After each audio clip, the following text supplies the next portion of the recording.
We wanted to make barbecue that goes out of the box, something that's very different, something that packs flavor. Yet I know your friend who pulls up at the barbecue ain't gonna have the same of. Want to have something that's interesting, something that's fun, and be the king of the barbecue. I give you the crab boil pulled pork. So we're here smoking off amazing meats today here, and I'm super pumped. And I got to thinking to myself, I wanted to do something a little bit different. You know, when was the last time I really mixed up my barbecue? I'll admit, I'm a pretty simple guy when it comes to my smoked meats. I like kosher salt, black pepper, seasoning salt. That's my motto. Maybe, if it's a leaner cut of meat, maybe I use a binder. Maybe I use mustard as a binder. However, today's not that day. Today we are doing something different completely, so I'm not going to need you. I'm not going to need you. I got to thinking to myself, what if we changed it up? What if we did crab boil as our seasoning? Now, I have not tested this. I have not done anything to know whether or not this will work or not. This is deep South country, so of course we are big into our crawfish, shrimp boils, and oh God, now that I had to suck up my pride and ask my oldest son for help, this right here is Zatarain's crab boil. There's two major crab boils that are out there. One is from Zatarain's. Regionally, we also have Louisiana Fish Company, and both are really, really good. They're delicious. I'll leave links to both down below, so no worries. They're both very similar in flavor. Be careful who you say that to, by the way. That's pretty, I know some Cajun boys that'll fight you for saying that. So we're going to do 50% this. Let me see how salty this is. So pretty salty.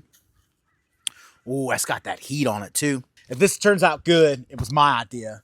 If it's bad, it was your idea. All right? So, out of this world good. I really do. Worried about the salt levels, but we'll definitely make it work. Normally, my mix, again, is a mix of 50% cracked black pepper, 25% kosher, 25% seasoning salt. I think this is going to be absolutely on point. So I'm going to make some hatch markings across the top.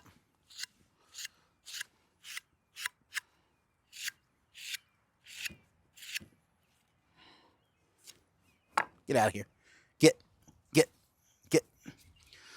Dog's trying to sneak some bites in on me. All right. Now, let's give it a little seasoning. Give it that flavor. Just going to kind of pat it in. I'm pretty liberal with it. I like to... This is a boneless, by the way. I actually kind of prefer the bone in. I like that flavor off the bone.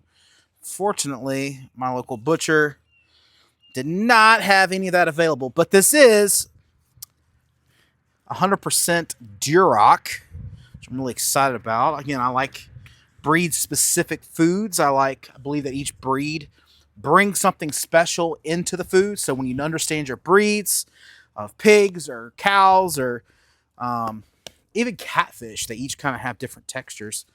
So understanding all of those different things allows you to better cook your food. Now, obviously, being here in the Deep South, we have lots of opportunity with that because we have so much agriculture here. So we're a little spoiled here in Mississippi, not going to lie, when it comes to packing in all of that information and having access to all of that. But next time you're at your butcher, ask them, what breed of cow was that? What does those attributes bring? Because again, it's going to be very specific. This is Duroc. So Durocs are known for giving you nice, big, beautiful chunks. They don't necessarily have the marbling maybe as something like a Berkshire, but it does have great muscular structure. And so it gives you a very good clean pulled pork. So roll that under. We could tie these off. I'm not really too worried about that today. If you're into wanting to learn how to run one of these OG pit smokers, don't worry. I've got a great video listed down below that's going to give you how I built this one and what I did. This is about it's our 14th cook on this thing, and it does so good. It's super simple to use. Again, if I don't like it here, I can completely move it around. These have been used in the off season, the dead of summer. I use these for flower beds, and then I wash them, and in the wintertime stack them back up and use them for smokers in the winter, fall, and early spring. So let's get this pork butt on. There we go, nice pork butt. Add them in. Oh, and if you're like, oh, Jonathan, what's this right here, and what's all this other stuff you got in there? Don't worry, videos will be linked down below. We are doing a massive smoke today for a bunch of friends and family. So again, make sure you hang around. We've got brisket, we've got pork butts, 2 different flavors. We've got bacon, we've got all kinds of stuff going into the smoker today. So great day to be out here smoking, hanging out, and just looking forward to all the great content. And I'm looking forward to sharing all this delicious, amazing pork with all of my friends and family today. So let's get to it.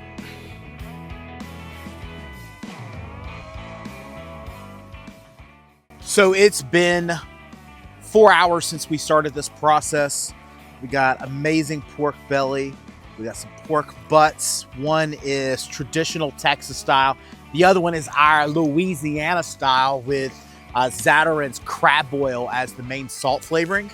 Of course, we got our brisket. We need to make sure that this does not burn though. So what we're doing is adding just a hit of, I'm using apple cider vinegar and a little apple juice. Shake it up really well. Put a little spritz and just kind of, you're really just wanting to get the meat. You're not really wanting to get all the fat. Really just wanting to kind of cover the meat, making sure nothing's burning.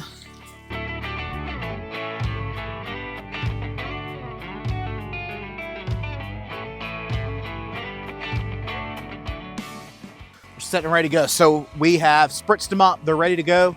We're going to put them in for about another hour and a half. We're probably about 30 minutes from being able to wrap up. They're doing a really good job, actually. So our temp is about 160. So we're gonna put the lid back on top, let them keep rolling. All right, finally, it is that time. It is one of the most important times of the barbecue. One of the things that I failed to do when I was kind of getting into smoking meats, and that's wrapping the meat.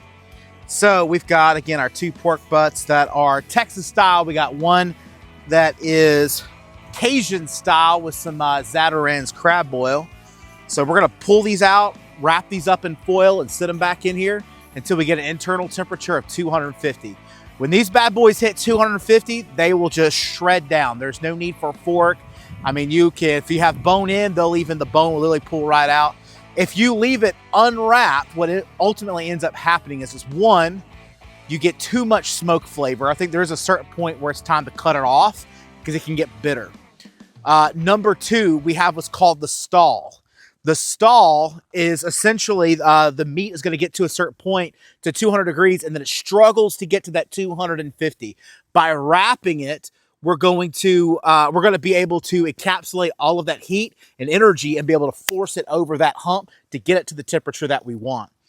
And then number 3, most people, when they leave it on here, it gets super dry, super dry. And 4th thing, and I feel like this should be common sense, but if you're not careful and you do just like go hardcore on, you smoke this, when you go to lift this thing, it's going to completely fall apart and go down into it's going to go down into our wood down there, and that is not going to be good. What I do like though, I wish this was a smell that you can get. What's great is like all these little fats is like, it's going down into the wood drippings down below, and man, it just makes just this amazing aroma, and all that's getting up on the meat and getting encapsulated in what we're doing. So this is spot on so far, and I'm really excited about it. So let's get them out. We're going to get them wrapped.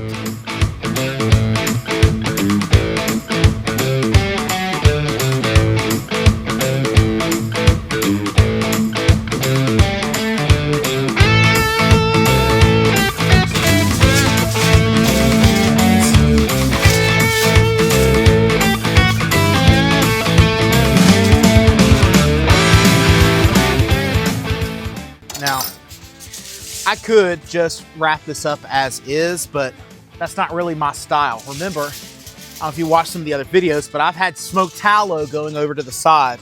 So this is beef trimmings that I've had sitting over there. It's just been sitting in the fat. So I'm gonna pour some of this fat back over this brisket. Just layer in more fat. Oh yeah, there we go. All right.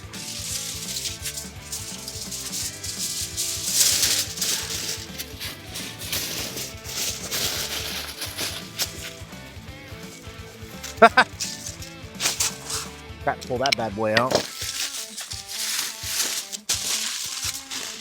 All right, first one is done. You could also at that point add things like maybe a little bit of beer. Some people add more seasoning.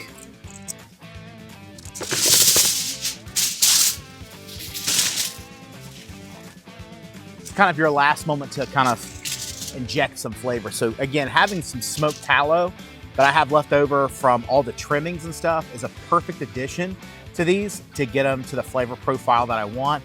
As that little extra notch of fat.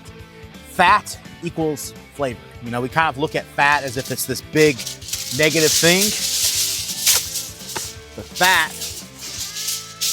fat is the mother of all flavor. I mean, our brains chemically desire fat. There we go. Wrapped up, good to go. Again, we're gonna pop these back in here. We're gonna draw up our probe in through and then ride it out till 250 degrees, man. It's that simple. Barbecue does not have to be complicated. We've had a great day out here hanging out, spending time with the dogs and our neighbors and just having a good time. We got some football on the way soon, so what better way to do it than this? So this pork butt is finally done. Crazy tender. So let's give it a taste. Nice good bark on it. A lot of times when you wrap it back up, you lose a lot of that bark. I believe I held onto that bark really well.